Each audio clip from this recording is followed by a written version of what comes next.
وسهلا بعروستنا الحلوة. ايه يا سرايا يا بنتي؟ انت مالك منشفة دماغك معانا ليه؟ ده احنا شاريينك، ونفسي ومنى عيني تبقي مرات ابني. شاريني؟ اه والله شاريينك، وهنلاقي اغلى منك نشتريه. ده احنا سياغ وبنقدر معادن الناس.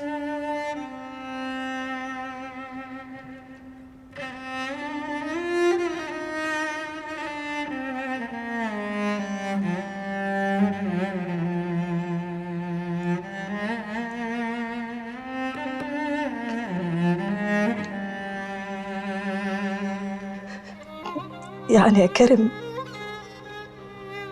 لو جيت عندكم المحل بكرة تقف في وسط الحارة وقدام جعفر وتقول انك مستعد تتجوزني بعد ما عدتي تخلص؟ طبعا يا سرايا، طبعا. وهي دي فيها كلام؟ وهتقدر تحميني من جعفر؟ عيب اللي انت بتقوليه ده، انت هتتجوزي راجل.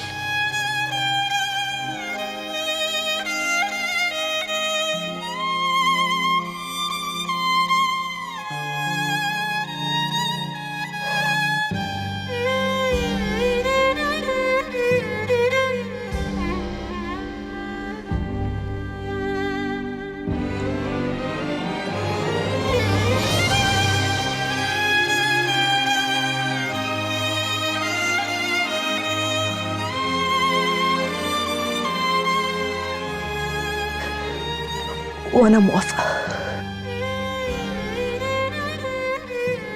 وانا يا سرايا وحياة امي لا خليكي اسعد واحده في الدنيا. انا اهم حاجة عندي اتعلم عليه قدام المنطقة كلها. حد يكره؟ ده يوم المنى يا بنتي.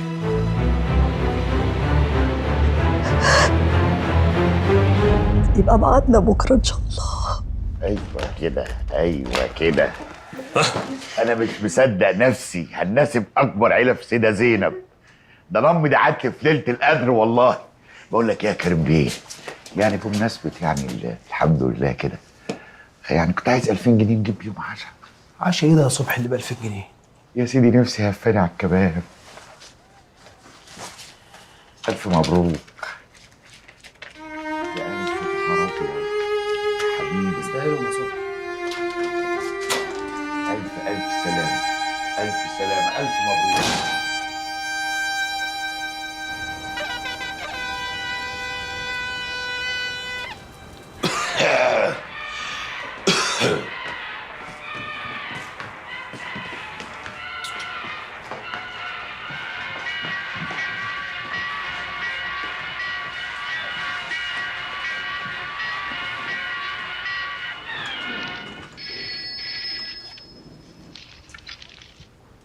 هي ايه العيله اللي كل شويه تقفلي التلفزيون دي؟ مساء الورد. تيجي ندخل الأوضة جوه أحسن من القعدة الكئيبة دي. ما القعده هنا حلوه، نتفرج على فيلم. لا فيلم ايه والكلام فارغ ايه؟ طب تعالي اقعدي جنبي هنا. ما انا قاعده اهو كويسه. اجي انا جنبك؟ مش هيكفي.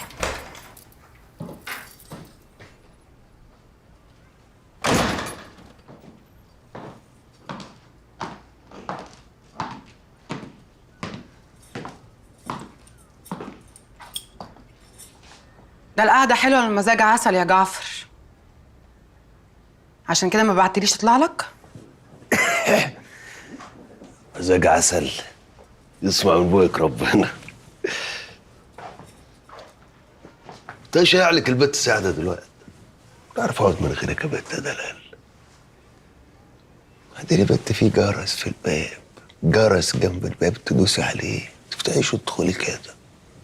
دي كان في حاجة تحرجني وتحرجي نفسك ليه؟ حاضر يا جعفر، هبقى رن الجرس المرة الجاية. نزلها بقى عشان الليلة ليلتي. دي غضبانة يا دلال، غضبانة يا ام قلب كبير يا حنينة. هأجل دورك النهاردة. تأجل ايه؟ بنت معلش هأجل دورك النهاردة مرة تاني. هنروح من بعد في ايه؟ انت عمرك ما قلت لي الكلمة دي يا جعفر. هو انا خلاص ما بقتش على الحجر؟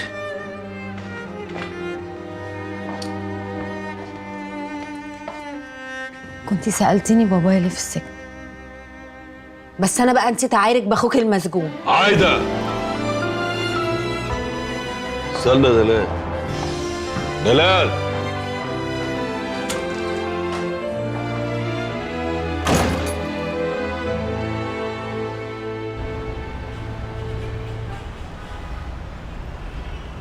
الحقيقة يا سيف أنا عمري نظرتي ما خابت في حد، وكانت البنت تيجي تحكي لي أقول لها لأ مش معقول، سيف ده طيب، سيف ابن حلال، سيف ده ملاك. حقك عليا يا ست عزيزة، انت عندك حق في كل كلمة بتقوليها. لا بس ما كنتش اتوقع منك كده خالص يا سيف. يا لميا انا عايزك تحطي نفسك مكاني، دي مهما كانت امي بخاف على زعلها. يا سلام، ما انا ما رفضت طلبات لامي علشانك، ما نزلتش ارقص معاها في الصاله عشانك، وما دلعتش على الزباين برضه عشانك، اشمعنى انا اضحي وانت لا؟ عشان انا الراجل يا بنت.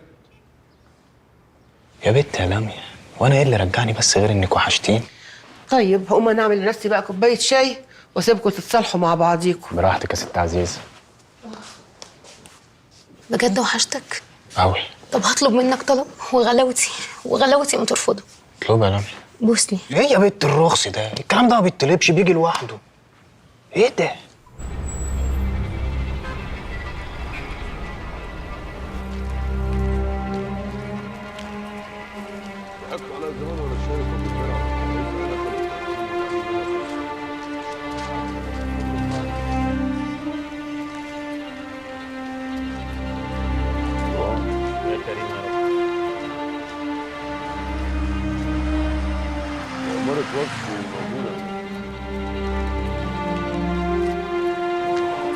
العروسة جت، ده جعفر هيتجلد.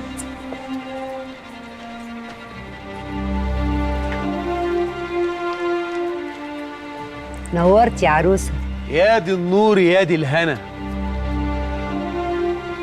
جعفر هناك اهو.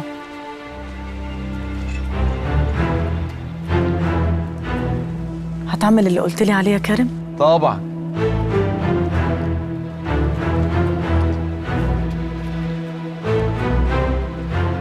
أنا عايز كل أهل المنطقة يسمعوا الكلمتين اللي هقولهم دول.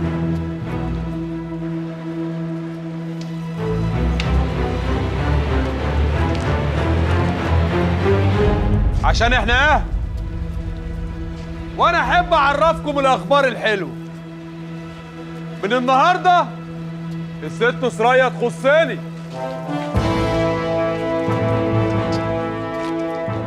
واللي يزعلها يزعلني.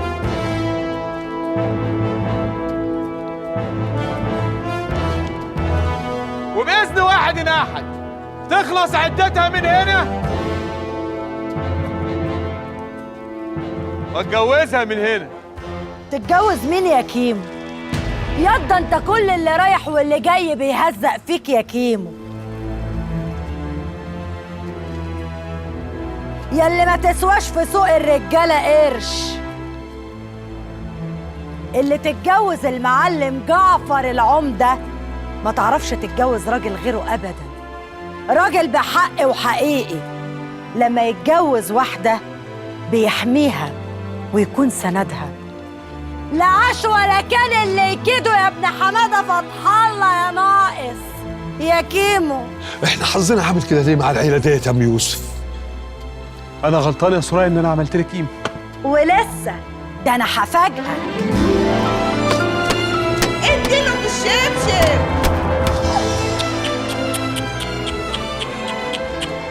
ما تقرب. كشيت ليه لما لقيته في وشك يا كيمو؟ خفت يا كيمو؟ مش ده اللي انت كنت عايز تكيده؟ ما تكيده. ولا اقول لك اضربه. تعرف تضربه؟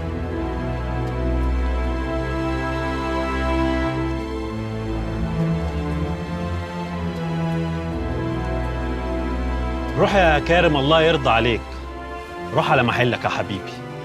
ولا نسيت لما كنت مرمي هنا وخدت اللي فيه النصيب ودلال حشت عنك ياض؟ نسيت ولا ايه؟ متفكره يا سيد؟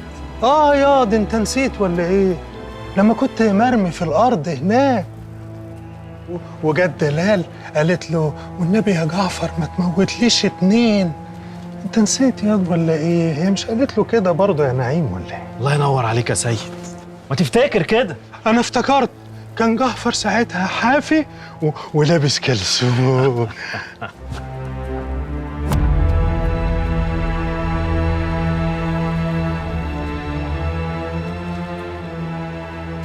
هزق، انت عيل هزق. المفروض بعد الكلام اللي انت قلته ده يا كارم تخصني، تستنى عدتها اما تخلص وتبقى على ذمتك انت.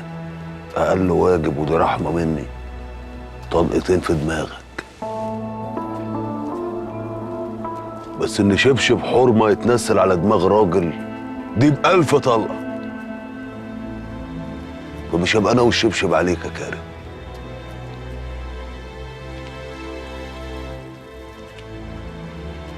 رديتك يا سرايا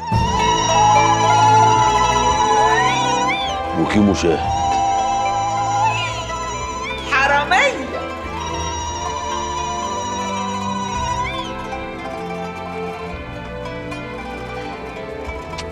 مبروك يا جعفر يا ابني. يلا يلا كده فنعت. كده تظبط زي ما بوست ايده نسلت الشبشب على دماغه، زي ما الناس هتحكي دي هتحكي دي. ولو اني اقول لك على حاجه، الناس هتنسى انك بوست ايده. شبشب سرايا ترند السيده زينب لاسبوع قدام. حقك عليا يا جعفر، والله العظيم هو اللي جالي لحد البيت وقال لي اول ما عدتك تخلص اتجوزك، فانا خدته على قد عقله وعملت عليه اللعبه دي وقلت اجيله لحد هنا واوقعه في شر اعماله وانسل الشبشب على دماغه. عجبتك؟ انت عجباني من زمان. خدي بالك البت نرجس وشها قلب ازاي لما رجعت لك. شالت اسمك من على الجدول بالكروروكتور الابيض. يا نرجس يا مقيحه يا بنت بتعه بتاعت الاعمال، ودي اللي نسل الشبشب على نافوخي. الله ينور يا معلم. تتفرجوا على ايه؟ كل واحد يشوف حاله. يلا يا جدعان. هي فين؟ انت خدني فاكراني مش هشوفك. تعالي لي. خلاص يا سرى. بتمسحي اسمي يا نرجس، بتمسحي اسمي من الجدول يا مقيحه. وربنا هيرجع دلوقتي يا سرية، عيب ما تقوليش كده. يا نسوان يا ناقصه يا اللي ما صدتوش اللي ما بينا. وايه ده؟ ترمس ولب وافلام؟ ليكوا نفس تاكلوا ترمس ولب وتتفرجوا على افلام وانا متطلقه ومنكوبه يا علم يا واطيه؟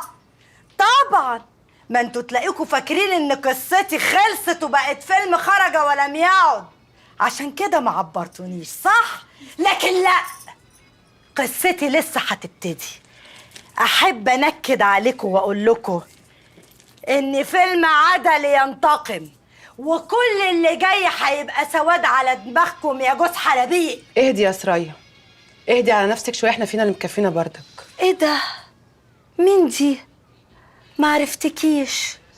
انا بشبه عليكي. مش انتي برضو دلال بنت فتح الله اخت كارم اللي لسه مدياله بالشبشب؟ طب دي واطيه واستنى منها اي حاجه، انما انت يا دلال، ده انا طول عمري بقول انك اختي مش ضرتي. ده انت يا صفرة ما كانش ناقص غير تغيري كالون الشقه. والله يا سرية، والله يا اختي انت ما تعرفيش انا كنت متضايقه قد ايه وانت مش موجوده، كنت مفتقداكي. يا حبيبتي يابا وباين عليكي والله حبيبتي. انا بت حركات بطعم خمر دي مش عليا، انا فهماكي كويس قوي. ده انت تلاقيكي كنت مزقططه كده وتتغندر وهاخد ليلتين. انا عارفاكي. لا لا اسمعي يا نرجس، تجري حالا بالتباشيره وتكتبي اسمي في الجدول احسن، وديني اكون شايلاكي منه، بس مش طلاق، وفيات. مفيش تباشير يا سرية دلوقتي، هبقى انزل اجيب وابقى اكتب اسمك يا اختي، ما تقلقيش. اخس انت يا دلال انت. ما قلت لك اهدي على نفسك شويه يا سرية، انا بردك فيا اللي مكفيني. هو انت ليه دايما بتنسي ان حماده فتح الله ده يبقى ابويا وكريم اخويا؟ لا ما نسيتش، بس هو اللي واطي وجه يتقدم لي اتلطش في مخه، كان فاكر انه ينفع يحل محل جعفر العمده. يا سرية انت ما تعرفيش اللي حصل في غيابك يا سرية. ايه اللي حصل يا اختي؟ عايده يا اختي، عايده بقت على الحجر وقاعده فوق عند جعفر في شقته. نعم. لا ومش كده وبس، ده طلع ابوها كمان مسجون زي شوق اخو دلال. لمي بقى اسكتي. فشله وغيابي عن البيت هد ولوح ميزانه. يعني لا منكم صنتوا العشره والعيش والملح وسالتوا عليا، ولا منكم عرفتوا تحافظوا على جعفر في غيابي. جاتكوا 60 خيبة. هي دي الأصيلة الوحيدة اللي فيكوا اللي تنفع تبقى أختي بجد، الوحيدة اللي سألت عليا وصنت العشرة والعيش والملح. الحمد لله على سلامتك يا سرايا. تسلمي يا حبيبتي، أنا عمري ما هنسى وقفتك جنبي انتي ونعيم. ده انت اختي يا بت، والله كنت عارفه انه هيردك بس ما كنتش عارفه انها هتيجي كده. كان لازم الشبشبيه. جدعه يا سرايا، بس انا مش فاهمه ايه حوار كريم ده، ما تفهميني. لا دي حكاية طويلة مش هينفع احكيها لك هنا. تعالي ندخل اوضتي عشان مش عايزة اتكلم قدام جوز الحرابيق الواطيين دول.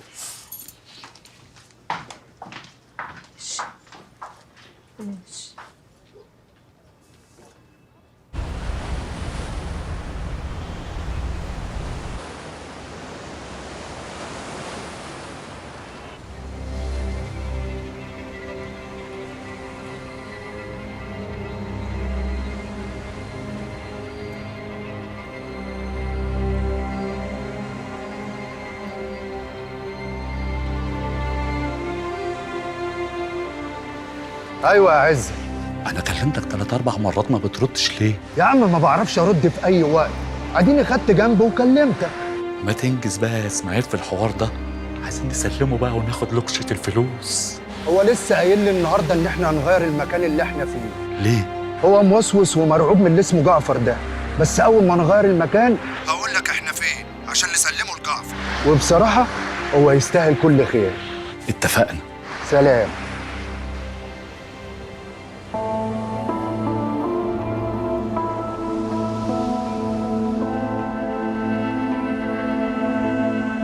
أنساك يا سلام، أنساك ده كلام.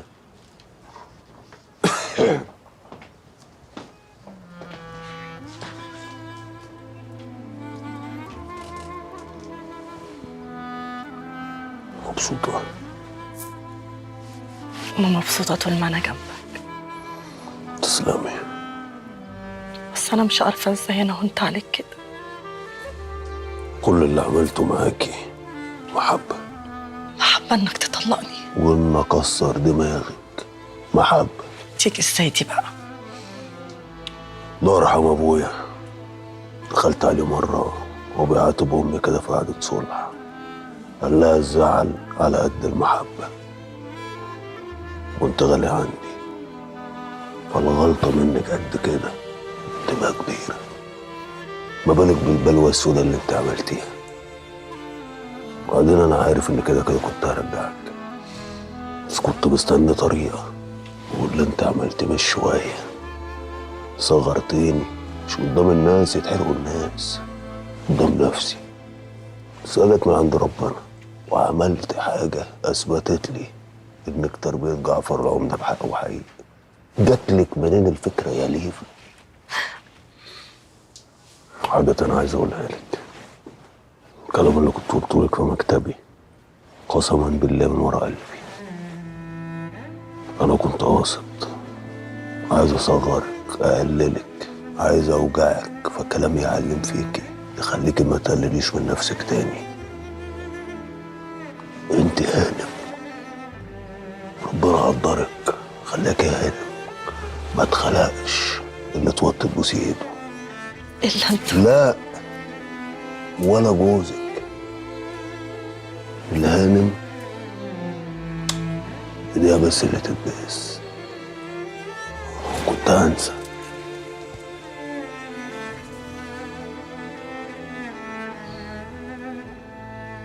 مش هتعرف ان كده كده كنت راجع، مشيلتهاش من جيبي. أنا هلبسها لك. بس انا ما طلقتهمش يا سرايا. ليه لازقين بغيرها؟ سرايا انا ما طلقتهمش، عيب.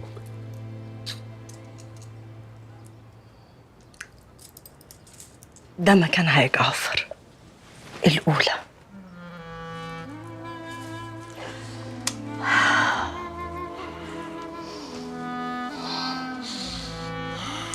أنا عايزة أطلب منك طلب. أموري. خليك معايا في فرشتي.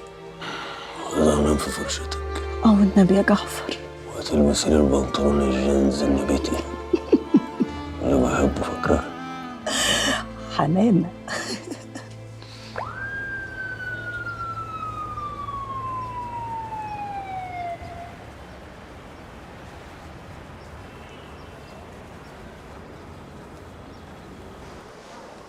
مالك يا بابا؟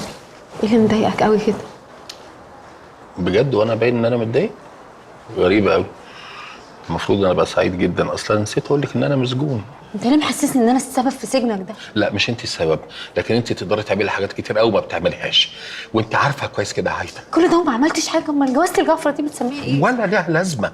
لما تيجي دلوقتي حضرتك تقولي لي انك مش قادره تدي له حقه الشرعي، المفروض اقوم اعمل ايه؟ اخدك بالحضن.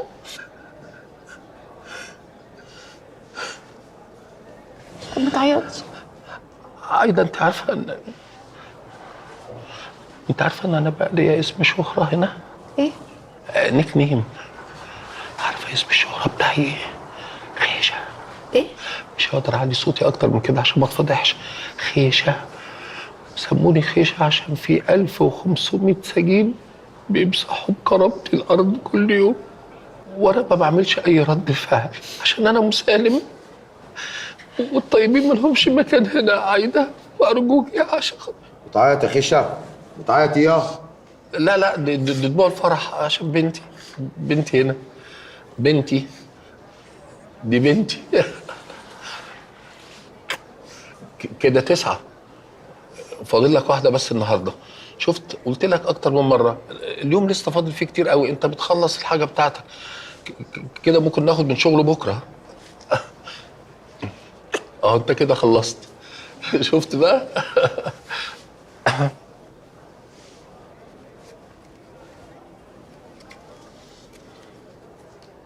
10 النهارده تمام. حمدي كنافه 6 فاضل له 4. حمدي ننا 11 قفا فاضل له 1.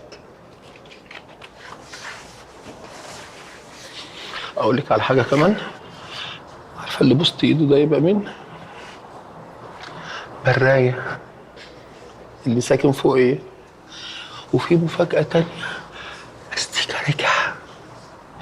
انت فاهمه يعني ايه عنبر واحد يبقى فيه برايه واستيكا؟ انا بنهار. بوس ايدك انجزيني، انا مش قادر مش قادر عشان خاطري. كلكم بقى شايفه الاوتفيت بتاع بابي؟ انا من امتى بحب البلو؟ انا مش طايقه على جدي، مش طايقه عشان خاطري. انجزي عشان خاطري، مش قادر.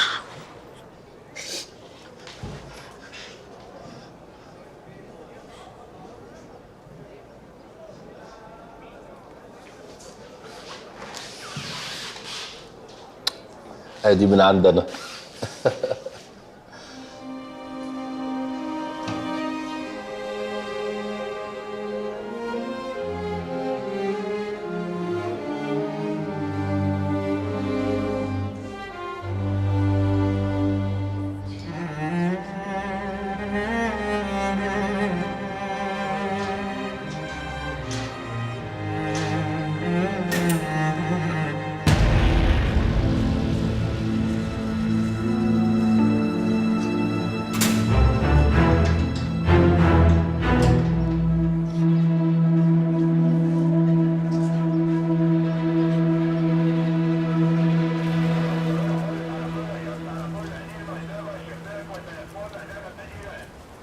انا غلطان اني طوعتك.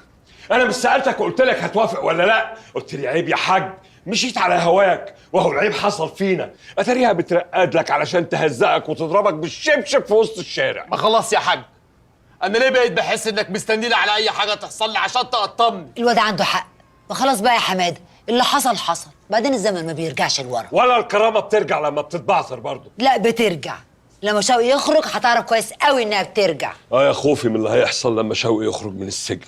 صحيح، انا شفت النهارده حاجه غريبه قوي وانا بزور شوقي في السجن. شفت مرات جعفر في الزياره. أنهي واحدة فيهم؟ جديده، ما اعرفش اسمها ايه. غريبة دي. تكون بتزور مين يعني؟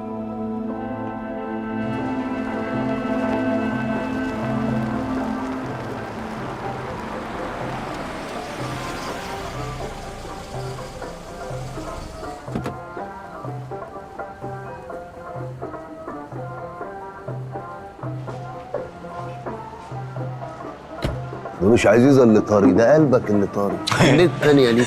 لا والله ما هنيت ولا حاجه، بس البت لميا جت عندي البيت وقعدت تتبلى عليا وتقول لامي عمل معايا ايه ومش عمل معايا ايه، فكنت جاي الم الدنيا كده.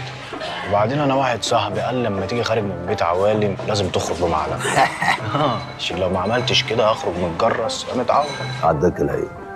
تعال ندخل نتعشى، الواد الطباخ اللي جوه بيعمل اكل. ندخل فين وطبخي؟ انا لما صدقت خرجت. انا عندي فكره احلى، انت هتيجي عندي البيت اقول للحاجه فاطمه تعمل لنا احلى اكل هتاكله في حياتك. خليها يوم تاني، يا تحط تطبخ يوم في تاني جيبك. ايه؟ انت هتكسفني ولا ايه؟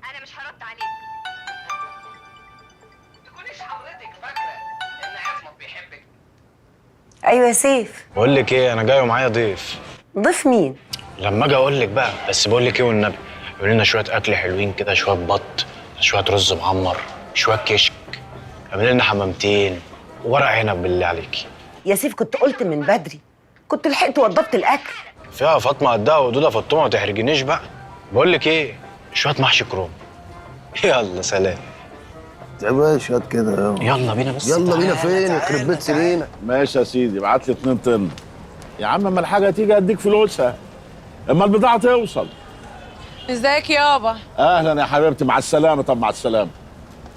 كمل، دي بنتي مش حد غريب. خير؟ معلش يا معلم، يعني انا كان عشمي في الكبير ان اخد منك 30,000 جنيه لحد اول الشهر. نعم نعم يا اخويا، تاخد مني ايه؟ بص يا حبيبي، انا حاجتين ما بعملهمش في حياتي، لا سلف ولا استلف. وده اتعلمته من ابويا زمان، سلفته فلوس ما رجعهاش. قلت لا، اذا كان ابوك اللي من دمك خد الفلوس ما جابهاش، ما بالك بالغريب؟ معلش ما تزعلش مني، الصراحه طريقها واضح وسهل. ماشي يا معلم فتوح، كتر خيرك. الف سلامه يا اخويا. عندك حق يابا، الصراحه طريقها واضح وسهل. الدنيا بقت وحشه قوي يا وداد. بقول لك ايه يابا، انا هدخل في الموضوع على طول. انا بصراحه قصدك في خدمه. استر يا ستار. خير؟ بص يابا، انا عايزاك تعدي عليا النهارده بالليل، هكون انا عملت ايه، لميت شنطه هدومي وعملت فيلم على سيد ان انا يعني غضبانه وعايزه اسيب البيت وامشي وانك جاي تاخدني. اصل بصراحه يابا كده عايزاه يفتح لي البيوتي سنتر اللي انا عايزاه. خلصتي؟ انا مش موافق. ليه يابا الندالة دي بس؟ مش ندالة ولا حاجة يا بنتي، دي ساعة شغل، الساعة دي فيها رزق كتير قوي، هسيبه ازاي بس يا وداد؟ ده انا في الساعة دي ممكن اخسر ولا 5000 جنيه. خلاص يابا تعالى وانا هديهم لك. تحت امرك يا حبيبتي. يا ربي، وانا ليه دايما حظي قليل في كل حاجة كده؟ ماشي يابا، فوتك بعافية. الله يعافيك يا حبيبتي. الف سلامة.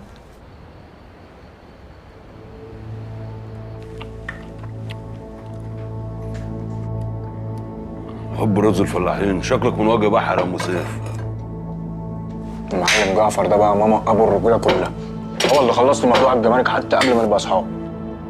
تسلم يا معلم.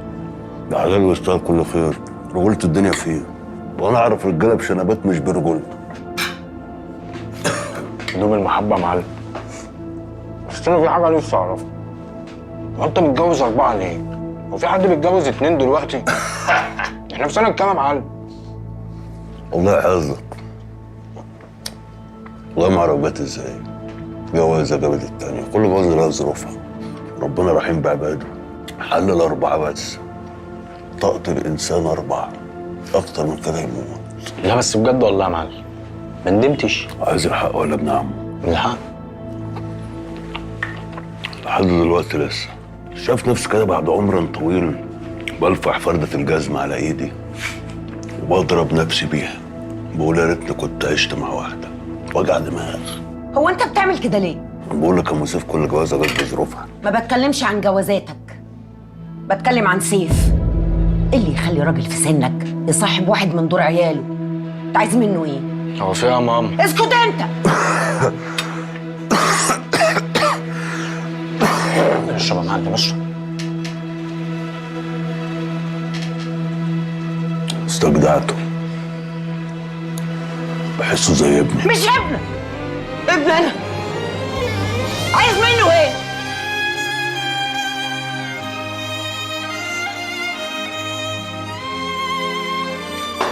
دوم العز يا ام سيف. يا معلم ليه بس الكلام ده؟ احنا لسه ما كلناش حاجه. استنى بس يا معلم، ما تتضايقش منها والله، الضم دي اطيب واحده في الدنيا. اقعد كمل اكلك، امك الذوق كله فيها، حسك عينك تزعلها، رضا الام بالدنيا. السلام عليكم. يا معلم استنى بقى يا معلم.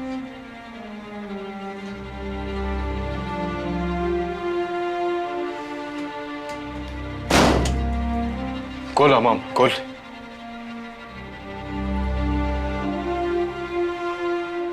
واحد مش عارف يعمل ايه ولا ايه.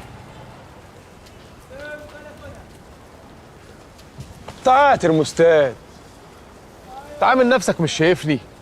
كريم بيه، والله يا كريم بيه ما كنت عارف ان اللي حصل ده هيحصل. انت راجل مهزأ يا ترموستات ومالكش كلمه. معك حق تقول اكتر من كده، بس غصب عني والله. اطلع بال 2000 جنيه بتوع العشاء اللي انا اديتهم لك. 2000 جنيه اجيبهم لك منين انا دلوقتي؟ ماليش فيه، تجيب ال 2000 جنيه. خلاص هبعتهم لك اي وقت من المحل. انا عايزهم دلوقتي. خد ياض. يا كريم بيه. هتروح مع ترموستات المحل. تمام يا كريم بيه. تجيب لي ال 2000 جنيه ما ينقصوش مليم، لو نقصوا تضربه. حاضر يا كريم بيه. وتجيبهولي اضربه تاني. حاضر يا كريم بيه. شكينا يا كريم بيه، الله يسامحك.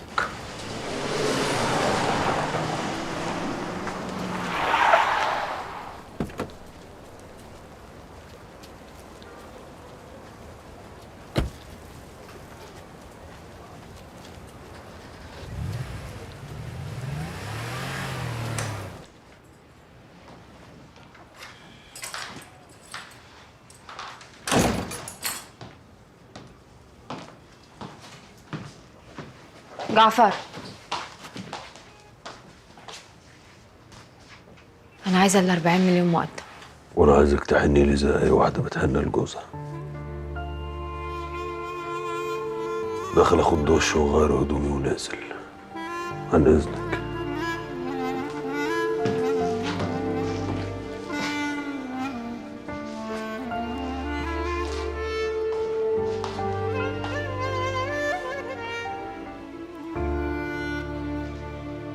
يا وداد ما يصحش تسيبي بيت جوزك، ما تقول حاجه يا خال. ده يا سيد ما تحرجنيش تقول لي يا خال، انا دلوقتي حماك. بصراحه يا سيد بقى محدش بيعيش مع حد غصب عنه، والبنت تعبت، صبرت كتير وجابت اخرها. بعدين وداد دي زي العصفور البريء، مش حمل اذيتك يا اخي. وايه العصفور بريء يا فتوح؟ مالك في ايه؟ انا بصراحه يا اخويا حاسه اني مدفونه في البيت ده، وانت مش مقدر اي حاجه يا سيد. انا مش زي صباح، ما عنديش عيال اقعد العبهم واتسلى معاهم. انت بتعايريني عشان ما بخلفش يا وداد؟ لا يا اخويا اتقطع لساني، انت عارف يا سيد ان انا بحبك وبحب كل حاجه فيك، ده انت سيد الرجال، بس ما بحبش بخلك يا سيد. انا ببخل عليكي؟ يا اخوي، كم مره يا سيد افتحك في موضوع البيوتي سنتر وانت تقول لي لا. انا خلاص يا سيد تعبت وما بقتش مستحمله. يا حبيبتي يا بنتي، يا حبيبتي يا بنتي، هتجيب لها يا ابني الدكانه اللي هي عايزاها دي ولا لا؟ خلاص يا وداد، هعمل لك اللي انت عايزاه. بجد والنبي يا سيد ما هترجع في كلامك صح؟ مش هرجع في كلامي يا وداد. بس لو رجعت في كلامك تاني يا سيد والله العظيم ما اعيش معاك يوم واحد. ما خلاص يا وداد قلت لك تمام. طيب هسيبكم انا بقى. سلام يا حبيبي، سلام يا سيد، ربنا يهدي سركم. تعالي يا وداد عايزك.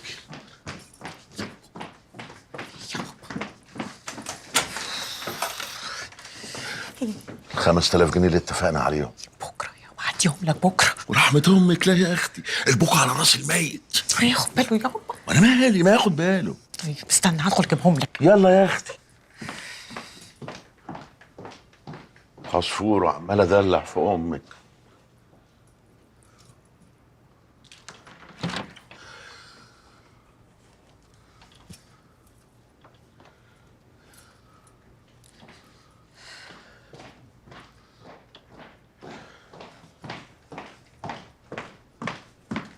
خد يابا خد. انت هتحطهم هنا يابا وانت تحطهم تحت.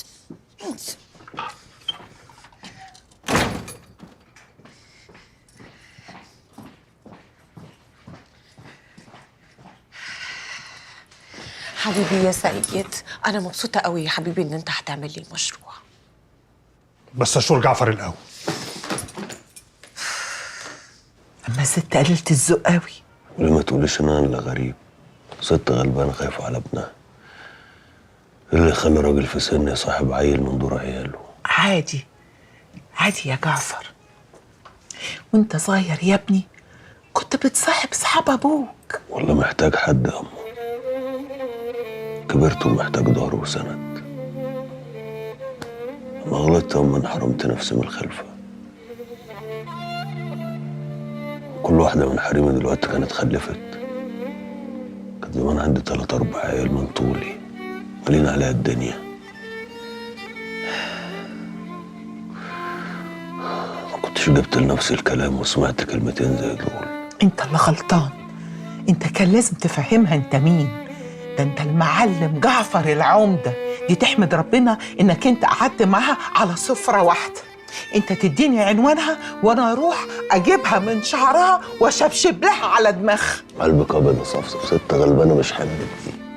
انا هقوم اجيب لك ورقة ادعية وتحطها في جيبك يا ابني، تبعد عنك الاشكال دي. ايه ده بقى؟ ايه ده؟ ده انا كنت افرمها الست دي لو شفتها، اكلها كده باسناني.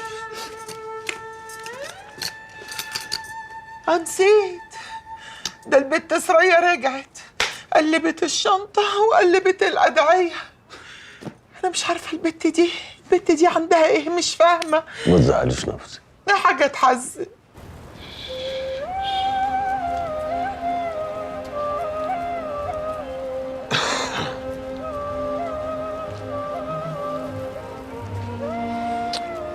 ازيك يا نعيم؟ مالك يا جعفر؟ شكلك متضايق. شاب جواد ابني كان المفروض يبقى شاب حلو دلوقتي، مش كان هيبقى مونسنا. لا اله الا الله.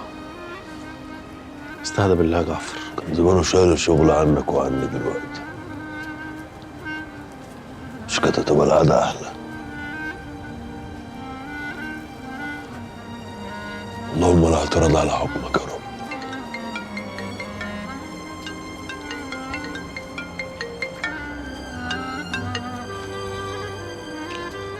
الو. ايوه يا معلم جعفر، انا اسماعيل، خدت رقمك من عزة اخويا. اسماعيل، انا مع بلال شما دلوقتي، هبعت لك العنوان في اسكندريه حالا. مسافة الطريق أكون عندك. فيا جعفر؟ عرفت طريق بلال شامة، تعال.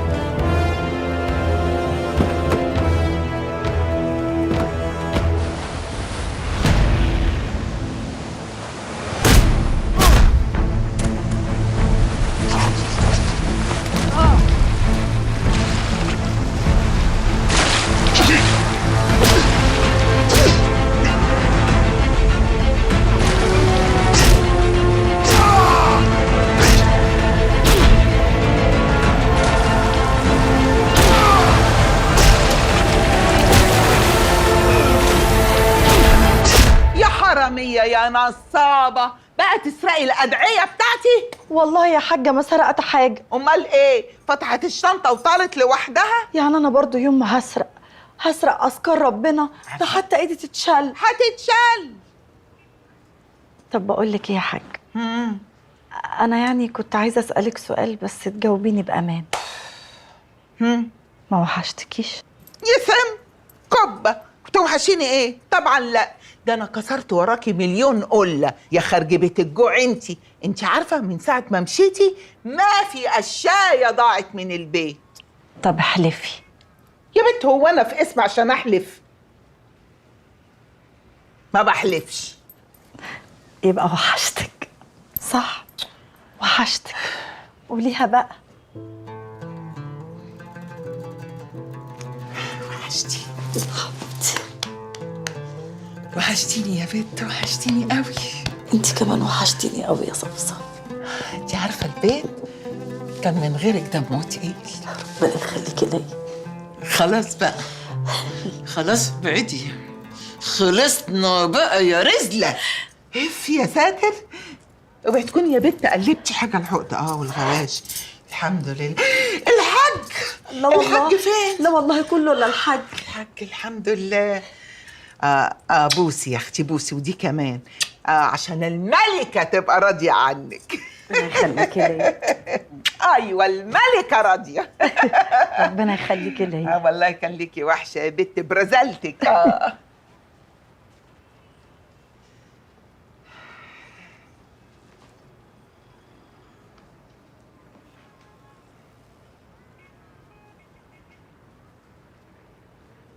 اهي الأدعية اهي، الحمد لله ربنا نصرني. لا مش هم دول، انا كنت جايبة 2 تانيين.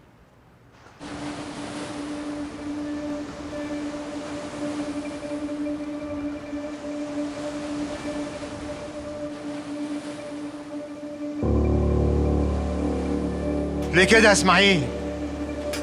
ده الخيانة وحشة، وانا ما بسيبش حقي ولو بعد 100 سنة. فاهم يا اسماعيل؟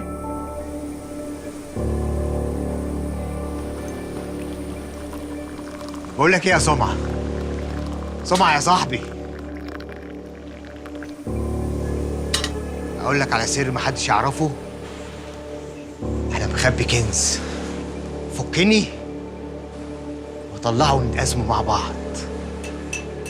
قلت ايه يا سمعة؟ فكني يا اسماعيل!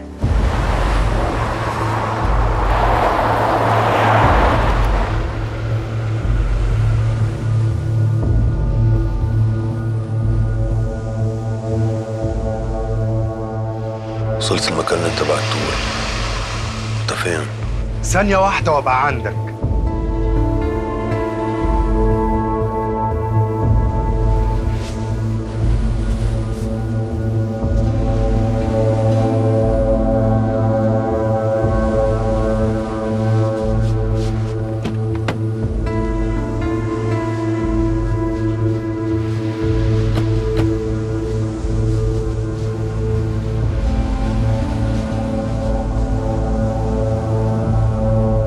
عزت؟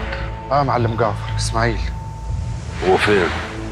متكتف في الأوضة جوه.